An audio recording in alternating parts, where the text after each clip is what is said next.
estamos aquí con el padre Vicens y estamos aquí gracias a las bodegas Sonprim. Y bueno, antes de nada, hacemos un brindis en agradecimiento. Muchísimas gracias por estar aquí. Aquí por llamarme. Y bueno, estamos en pleno periodo de fiestas y bueno, es un momento muy especial, supongo. Y nada, bueno, vamos a comenzar por lo más esencial. ¿Qué momento o experiencia marcó tu llamada al sacerdocio? Bueno, fueron como un tiempo. Yo era un adolescente, iba mucho por la parroquia del monasterio de la Real, San Bernat de la Real, aquí a las afueras de Palma. Era monaguillo y a la edad de los 16 años pues empezaron a organizar en mi parroquia pues, algunos encuentros. Yo recuerdo que yo me sentía muy llamado a la vida de los misioneros que regían mi parroquia. Y recuerdo que en un momento de retiro, en una oración guiada, nos estaban pidiendo, bueno, y ahora te encuentras con Jesús, ¿qué te dice? Y a mí me vino muy fuerte la frase del joven rico. Si quieres ser perfecto, vende todo lo que tienes y dáselo a los pobres, y tendrás un tesoro en el cielo. Luego ven y sígueme. Y yo encontré que esa frase era lo que expresaba lo que yo sentía en aquel momento. Muy adolescente, muy inmaduro si quieres, pero creo que el Señor me iba llamando en ese momento así, en esos momentos. No fue ese momento solo puntual, sino que eso como que O sea, resumía, como que ponía nombre a lo que yo iba sintiendo en ese momento. O sea, fueron varias situaciones, sí, ¿no? Pero ese momento fue como el dar nombre a lo que yo iba sintiendo. Y esa frase es la mía, eso es lo que siento. Fueron como una suma de señales, pero esa frase es la que resume... La que cuando la encontré dije, eso es lo que yo siento. Vale, la gente a veces imagina a los sacerdotes como figuras casi fuera del mundo, ¿no? O sea, como los vemos como un poco entes, un poco fuera de nuestro mundo. Estáis como cerca de Dios, digamos, ¿no? ¿En qué momento te sientes más humano, más vulnerable o que necesitas apoyo? ¿Qué momento te sientes tú más humano? Porque a veces os vemos un poco como... En el momento que me siento más humano, como te diría, cuando necesito que me perdonen. Cuando uno va haciendo las cosas a veces sin pensar y a veces puedes herir a personas, puedes actuar mal, puedes llevarte por tus intereses, y en el momento en que necesito ser perdonado es cuando expreso mi fragilidad. Y es muy bonita la experiencia cuando eres realmente perdonado por una persona, cuando esa persona que tú le has fallado en ese momento o que le has podido lastimar, te perdona. Es el momento de la experiencia donde uno se siente más vulnerable, pero a la vez te sientes más redimido. Porque el perdón es totalmente gratuito. Si tú has fallado a alguien, a veces en cosas pequeñas, a veces en cosas más serias. Entonces cuando tú recibes este perdón, te sientes a la vez vulnerable, ¿no? Frágil, pero a veces te sientes inmensamente aliviado, consolado en tu fragilidad.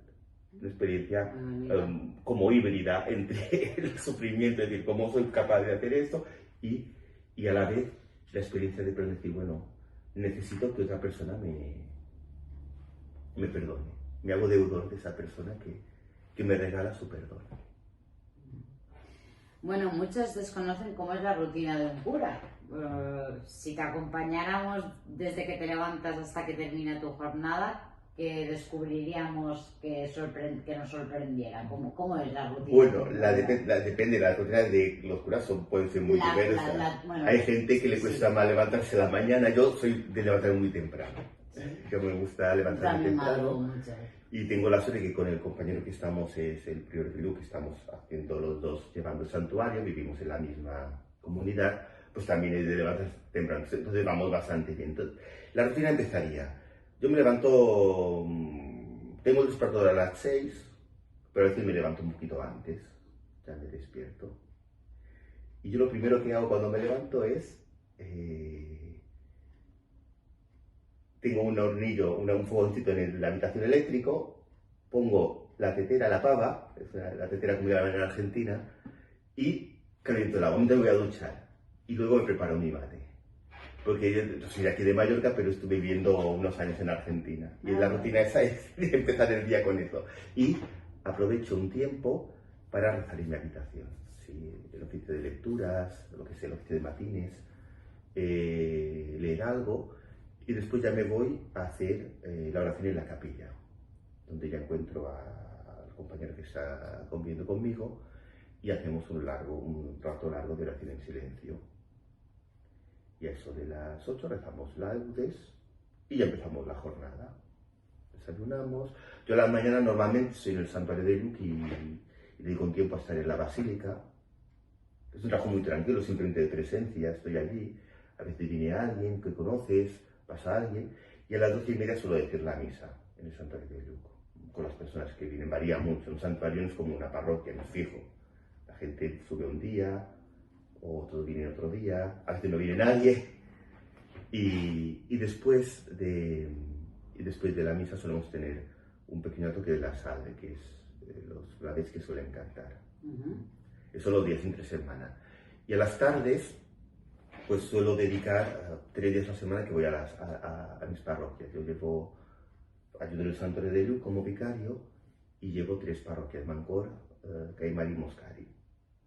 Por ejemplo, los miércoles pues me voy a eso de las 4, pues ya estoy en Caimari, y a las 5 digo la misa para las jovencitas del pueblo, ¿sí? La más joven tiene 87 y la mayor 98. Madre mía. Que son esas señoras que el fin de semana no les va bien la misa porque es un poco tarde y ya es oscuro. Entonces digo la misa adaptándome al horario. Ahora en invierno a las 5, porque así pueden ir y venir con luz. Después sí, cuando se larga el día, pues lo hago un poquito más tarde. Pero es un poco de la excusa para estar en la tarde por el pueblo. ¿Y cómo te diviertes? ¿Cuáles son tus momentos de diversión? Bueno, a mí me gustan mucho momentos de diversión, encuentros con amigos en torno a una cena. Y para mí lo mejor es un poco narciso, pero es cuando sale la guitarra por medio. Cuando se toca algo. Y entonces es cuando empezamos a cantar, y es para mí son los momentos más de diversión. Es decir, me gusta mucho en un encuentro familiar, con amigos, si se da la ocasión, ¿sí? Sale la guitarra por medio y empezamos a cantar. Y allí sí que tenemos repertorio para ahí ya las aficiones. Vale, fe y dudas. ¿Es compatible la fe con la duda? Hay una frase que atribuyen al hermano Roger de Tese. No sé si es suya o no, porque no la había escrito, pero le dicen él decía que lo contrario de la fe no es la duda, es el miedo. Por el motivo de que, bueno, yo ahora, realidades de nuestra fe, que hay un Dios, que hay una vida más allá de la muerte. Uno puede pensar, ¿cómo es posible? Estamos muy atados a la materia, nos cuesta mucho trascender la experiencia, pero la fe te lleva a decir, bueno, no sé cómo es posible, pero yo confío en ti. Entonces, la fe te lleva a pesar de las dudas que puedas tener en un momento dado, pues poderte abandonar. En cambio, lo contrario sería cuando no tienes con quién confiar y viene el miedo, la desesperación, decir, ¿todo esto qué sentido tiene? La desesperación. Por eso, esa frase no sé de quién es, si es del hermano Roger de Tese o si es de otro, pero la encuentro genial. Lo contrario de la fe no es la duda, es el miedo. Es muy bonito. De hecho, Jesús siempre dice, no tengáis miedo, no tengáis miedo. Y a mí me ayuda a decir, pues no tengo porque no puedo asegurármelo todo, no puedo comprenderlo todo, pero me puedo confiar en alguien. Y eso es la fe. Evidentemente, pues eso te lleva a pensar en la existencia de Dios. Y que no solo que existe, sino que además se nos ha comunicado. No solo que hay un Dios, sino un Dios que sale al encuentro de nosotros. La persona de Jesús, que nos envía su Espíritu y hace que podamos confiarnos. A pesar de que no lo veamos todo claro. ¿Y tienes momentos en que tienes preguntas sin respuesta? Bastantes veces. ¿Sí? Bastantes veces. Porque a lo mejor es que hay preguntas ¿Y cómo lo que gestionas? en el momento actual no podemos responderlas. Porque si yo que soy una ciudadana de a pie, que no estoy tan cerca de Dios o tan conectada, tengo muchos momentos de dudas y me cuesta gestionarlo. ¿Cómo lo gestionas? ¿Cómo lo gestionas tú? Bueno, yo pienso a veces que no tengo por qué saberlo todo, entonces no tengo respuestas para todo. Creo que algo de lo que molesta más de los curas es cuando respondemos a todas las preguntas. Siempre tenemos la respuesta aceptada para todo. A veces no tenemos la respuesta.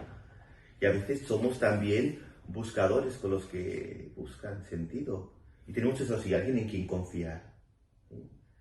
Hay una frase de San Agustín que a mí me gusta mucho, que es, dice San Agustín, es un obispo del siglo IV, de los principales escritores de la patrística cristiana, latina, y él dice a su gente, a su feligresía de donde es obispo, dice, para vosotros soy obispo, con vosotros soy cristiano. Pues en muchas ocasiones se dice las respuestas, para vosotros soy cura, soy sacerdote, se espera que dé una respuesta, que dé una luz. Pero en muchas ocasiones soy un cristiano que camina con los demás también. Claro. Y entonces, yo creo que ante las dudas es saber en quién hemos confiado. No tengo todas las respuestas, pero el Señor sí que las tiene, y un día las va a mostrar. A veces tenemos que ver en la incertidumbre, en la duda. ¿Y cómo te sientes cuando alguien te pregunta algo y no tienes la respuesta? No, pero es que me da mucha rabia, me gustaría poder responder, porque hombre, todos queremos quedar bien. Ya. Pero a veces tienes que ser honesto y decir, pues no lo sé, pues no lo tengo claro. Yo a veces hago una cosa que es, según qué temas, pues derivar hacia la doctrina de la Iglesia, porque es muy clásico, ¿no? Entonces, pero dicen, es que yo no lo sé todo y la Iglesia lleva 2000 años existiendo y va acumulando sabiduría. Me fío de que sabe más que yo. Y en temas que no puedo comprender, o que incluso puedo estar un poquito en desacuerdo con lo que dice la docente, pero bueno, lo que sé, me fío de lo que dicen. A veces un no lo sé puede ser una respuesta mucho más honesta que una respuesta fabricada, elaborada. Sí. No sé más, no lo sé. No lo sé, simplemente no lo sé. Bueno, pues y hablando un poco de la juventud y la espiritualidad de hoy en día, que estamos en un mundo muy acelerado, hiperconectado y a veces muy escéptico, ¿cómo se habla de Dios a los jóvenes sin que suene lejano y anticuado? ¿Cómo ves hoy la juventud y Dios? ¿Cómo se les habla hoy a los jóvenes de Dios? Creo que a los jóvenes no se les tiene que engañar. A veces parece que mimetizándonos mucho en el discurso juvenil, en las formas juveniles, pues haremos, creo que no. Porque muchas veces los jóvenes están un poquito hartos de todo esto. Yo creo que los jóvenes necesitan respuestas a sus preguntas interiores. A veces no las tienen, entonces, pues, no pasa. Pero muchas veces sí que las tienen, porque piensan que les hemos dejado un mundo que les hemos desmontado muchas utopías. Les hemos desmontado la búsqueda de sentido. Si no hay religión, si no hay ideología, si no hay... Entonces, ¿qué esperan? Solo el carpe diem, el cada día, el disfrutar el día presente, no basta. Hace falta la rapidez, la inmediatez, satisfacer los deseos inmediatamente. Llega un momento en que eso deja un vacío grande. Cuando se da eso, pues la palabra adecuada es la que pueda conectar con ese vacío, esa persona. Yo no soy especialista en pastoral juvenil, de hecho yo más bien me he dedicado al mundo de los enfermos, en hospitales hasta ahora. Mis compañeros han trabajado más, pero yo creo que es mucho ser honestos, no engañarlos, no darles un discurso fácil, sino conectar con las preguntas que en un momento dado salen. De hecho es curioso cómo se da un repuntar en jóvenes en temas de encuentros, de retiros, hay un repuntar. Es verdad que a veces podemos caer en el sentimentalismo, en acumular experiencias, en sentir la experiencia espiritual, que es muy bonita. Creo que no nos podemos quedar solo allí en las sensaciones. tenemos que ir un poquito más profundo, un poquito más profundo. Porque a Dios a veces se lo siente y es maravilloso, pero a veces no se lo siente, y está allí. Y entonces es donde entra el tema de la fe. Tu misión implica acompañar a personas en momentos muy intensos, como son las bodas, bautizos, bueno, intensos, bonitos. También. Bodas, bautizos, despedidas, crisis, también crisis. ¿Cómo te afectan a ti estos momentos? Bueno, hay momentos que son muy alegres. Que te emocionan. Hay momentos que son muy alegres. Una boda es muy alegre, un bautismo es muy alegre. A veces son demasiados alegres, que pueden caer un poquito la superficialidad, pero bueno, son momentos que se han de vivir con alegría. Yo los momentos más intensos que he vivido están vinculados a mi tarea como sacerdote de hospital, que he estado trabajando hasta hace poco, hasta que me estrenaron en Ayuk. Yo recuerdo, por ejemplo, momentos en administrar la unción de los enfermos, el último momento de vida, que sales impactado, es como si tuviesen absorbido la energía, pero sales de la habitación y dices, solo por este momento vale la pena ser cura. ¿Sí? Solo por este momento vale de acompañar a esa persona que se está despidiendo de la vida. A veces tú administras el sacramento de la unción en personas que ya no son conscientes, vives un poco la cerca con los familiares, hay un misterio, no sabes qué pasa en esa persona que ahora no puede expresarse, pues está pasando algo. Y a veces hay momentos que la gente es muy consciente. Yo recuerdo ahora dos momentos. Uno es la muerte de la madre de una catequista de un pueblo nuestro, que la doctora era paliativista, tenía que sedarla. Era una sedación de descanso porque estaba con muchos dolores, pero que estaba tan mal que ya pensaba que no iba a recuperar. Y entonces, mira, y esa mujer era muy consciente, entonces se confesó, recibió la comunión, la unción de los enfermos, cantamos la salve con esa señora que se despedía de la gente. Para mí fue impactante. La otra fue con un amigo que era un amigo tenía un cáncer. Cuando le detectaron le dieron 3 meses de vida y vivió 7 años. Madre mía. Así que, pero bueno, pues, y ya lo último ya está. Y él era consciente. De hecho, él no quiso que lo sedaran porque él quería vivir ese momento y se estaba despidiendo de la gente y lo vivía con mucha intensidad. Después, evidentemente, los calmantes, los morfínicos, la morfina que te dan para calmar el dolor, pues también hace un efecto que te vas apagando poquito a poco, te vas durmiendo, pero fue muy bonito porque también poderse confesar, pedir perdón a las personas que había ofendido, despedirse, recibir la comunión, la unción de los enfermos. Recuerdo que, él era cursillista y tenemos una canción que es muy significativa, que es la canción de colores. De colores se visten los campos. Empezamos a cantar esa canción en la habitación. Era él y varios amigos también eran cursillistas, cantando, se estaban muriendo nosotros cantando, y él cantando también. La gente que pasaba por el pasillo decía, ¿qué te está pasando? Pues era poder vivir con intensidad ese momento tan trascendente que es la muerte, que tiene una parte de dolor, de sufrimiento, que evidentemente no nos cuesta morir, no es fácil. Nuestra biología lucha para vivir. Pero cuando se vive con fe y se espera una vida más grande, en ese Dios en quien confiamos, que no nos aclara lo de las dudas, pero que sabemos que podemos fiarnos de Él, entonces son momentos intensos, muy intensos. Muy intensos. Es cuando la vida está en el momento más delicado, pendiente de un hilo que se apaga, es cuando es más densa. Sí. Y tener ahí a alguien que te acompañe es...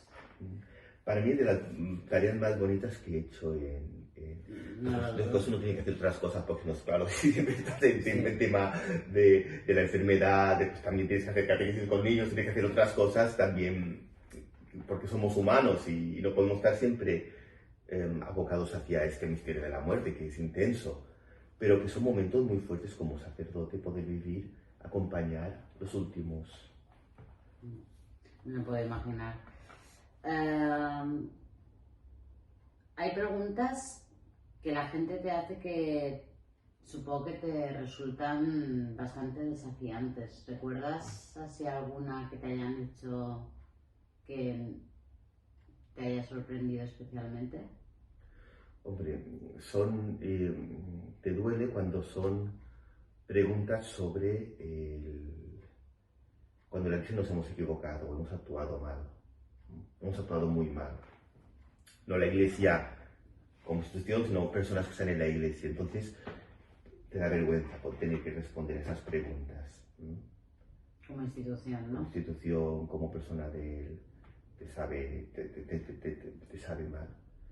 Y después, en un nivel más intelectual, hay una pregunta que a mí que es, ¿y tú cómo lo sabes?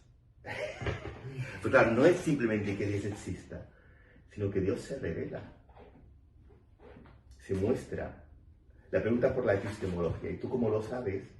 Para mí es una pregunta que es desafiante, ¿sí?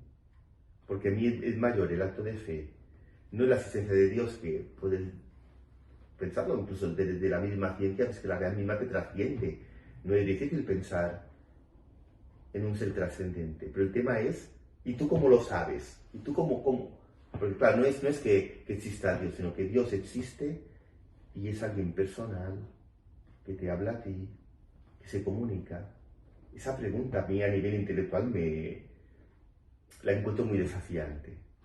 Claro. Poder responder a esa pregunta. A nivel intelectual es muy complicado, porque entra la fe ahí. Es decir, entra la fe, claro, pero claro, la fe no puede ser tampoco a nivel de discurso intelectual un parche que siempre pones. A lo que no puedo responder, pues pongo la fe. Entonces tienes que expresar cómo desde tu fe, evidentemente, pero cómo tú puedes justificar o creer que sí, que el Dios que es tan grande es capaz de hacerse pequeño y comunicarse a nosotros. El misterio de la Navidad que celebramos estos días tiene mucho que ver con eso. ¿Sí? Dice la carta a los Hebreos, de muchas maneras Dios habló antiguamente a nuestros padres, ahora nos ha hablado en el Hijo.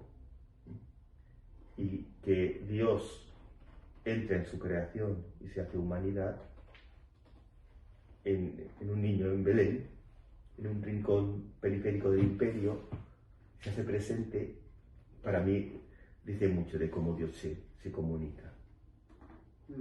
Es una manera de entenderlo mejor. Bueno,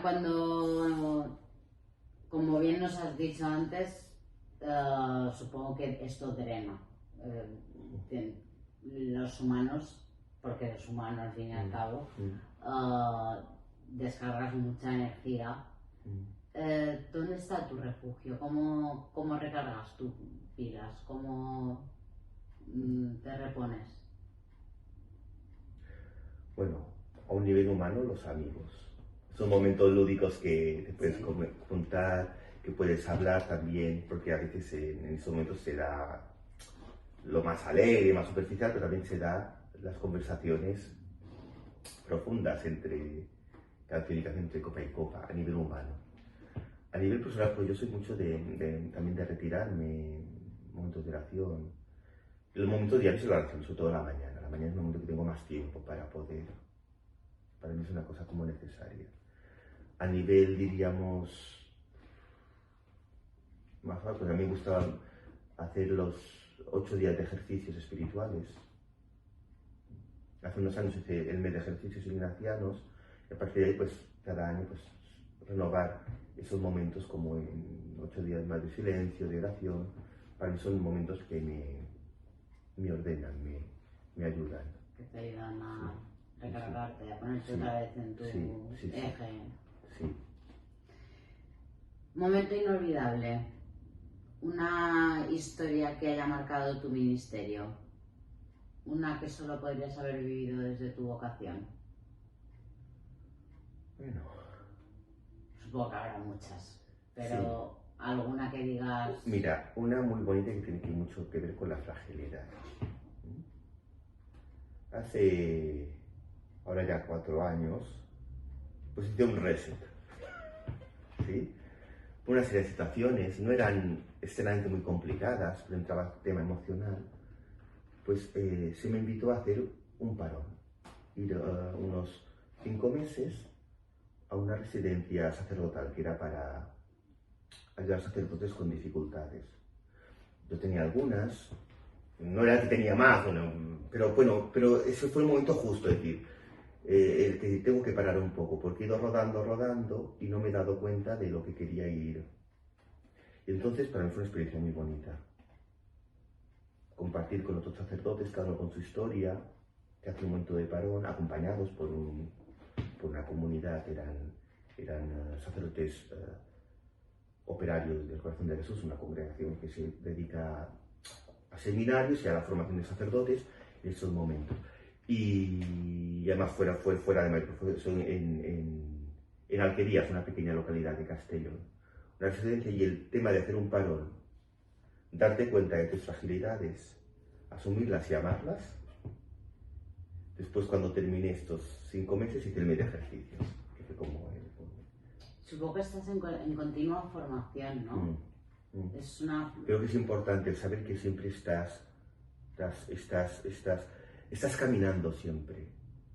O sea, lo veo como profesión, si ponemos la palabra profesión, es una profesión en la que no paras de estudiar, de aprender. Pero es propio del ser humano. El ser humano siempre está infiel y siempre se está haciendo. Siempre está. Nunca está terminado.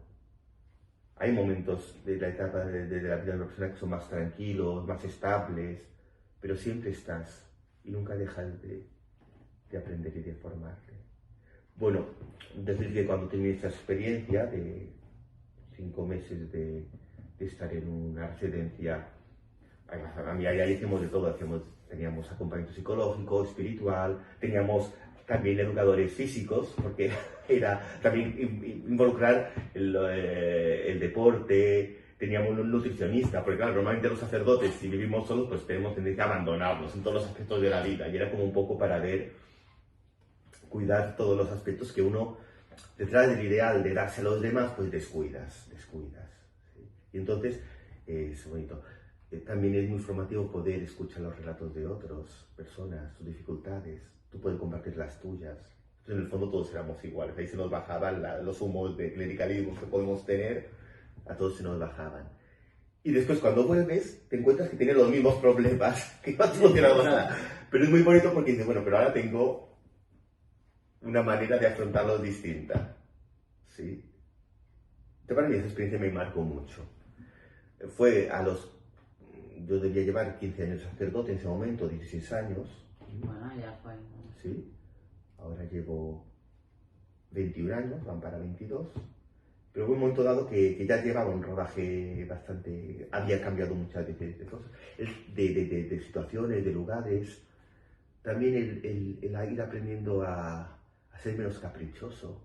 Es decir, yo quiero hacer esto, quiero hacer esto otro, y te das cuenta que haces muchas cosas. Después ir asumiendo, bueno, la edad también viene dada, y bueno, y estar contento con lo que te proponen, con lo que vas haciendo. También es un aprendizaje que te ayuda a estar bien contigo mismo. ¿Qué sueñas para tu parroquia o tu comunidad o tu iglesia en general? ¿Qué sueños tienes? Si pudieras elegir una cosa, cambiar una cosa, ¿cuál es tu propósito? Que fueran lugares de encuentro con Jesús y que la gente se sintiese a gusto. ¿Que fueran allí como refugio? Sí, refugio o espacios donde la gente pudiese estar. Tú has visto, hay una serie muy famosa, The Chosen. Sí, la has visto. Sí. Yo se basa en los evangelios, recrea mucho los personajes, hay muchas cosas que no están en los evangelios que recrea, pero a mí esa comunidad que se está formando en torno a Jesús, con sus dificultades, a mí la encuentro muy significativa y me gustaría que las comunidades fuesen así. Jesús en el centro y nosotros pues vamos caminando y estar contentos de estar juntos. Me gustaría que las comunidades fuesen así. Y ya para terminar, para quienes no creen o están heridos con la fe, ¿qué mensaje breve y sincero les dejarías en estas... Mira, estamos en esta época que es tan dura para tanta gente. ¿Qué mensaje les dejarías? Que no siempre tiene por qué ser así. Yo un momento me puedo sentir herido, me puedo sentir con rencor, con rabia hacia la iglesia, pero no siempre tiene por qué ser así. Las cosas pueden cambiar.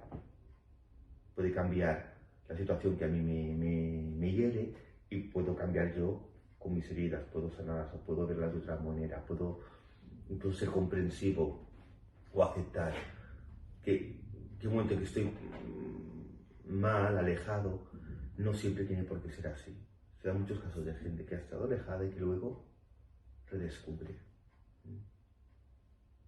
Que las cosas pueden cambiar. Que las cosas pueden cambiar. Y el primero que cambia es uno mismo, es el primero que cambia. Porque la situación puede cambiar relativamente. Las situaciones pueden cambiar relativamente. Pero la persona puede descubrir cosas que antes no veía. Que ahora uno no lo vea, no quiere decir que siempre tenga que ser así. La vida es muy larga, da muchas vueltas. Sí, normal. Bueno, padre, pues acabamos con un brindis. Con un brindis. Muchísimas gracias, ha sido interesantísimo, me ha encantado. Muchas gracias por esta invitación. Y bueno, pues desde una carrera muy larga que ayuda a mucha gente, que sé que lo hace. Y nada, pues también agradecer a Sonprim esta oportunidad de poder entrevistar a gente con tanta relevancia e importancia y que ayuda tanto. Y bueno, pues muchísimas gracias. Salud.